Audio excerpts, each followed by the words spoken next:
Assalomu alaykum hurmatli talabalar.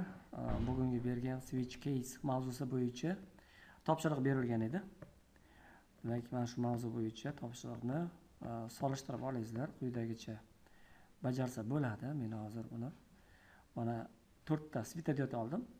Buni switch case bo'yicha boshqarish uchun 2-chi, 3-chi, 4-chi, 5-chi pinlarga uladim. Ya'ni plus qismini minus ya'ni JND ni umumiy berib qo'ydik. Mana qora simlar bilan ko'rsatilgan. Dasturiy qismga keladigan bo'lsak, bitta o'zgaruvchi olishimiz kerak edi. Mana void setup serial begin 9600.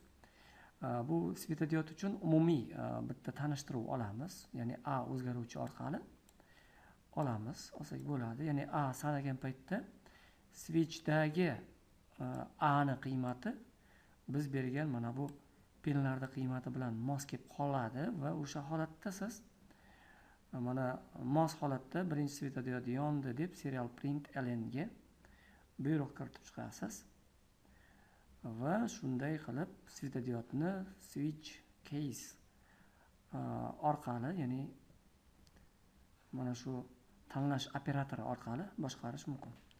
Va natijalarni monitor portda ham ko'rib turamiz. Qani, mana bu modulyatsiyani yoqamiz. Mana birinchi yondi deganda birinchi svitodiod, ikkinchi, uchinchi, to'rtinchi svitodiodlar yondi. Va jarayon takrorlanyapti. Buni takrorlash uchun mana bu yerga mana A teng 1 degan buyruqni kiritib qo'yamiz. Mana shu 5-chi case'ni o'zida. Bu yerda endi jarayon faqatgina monitor portda takrorlanadi. Svitodiodlarda esa bu takrorlanadi. Buni qarab chiqingizlar.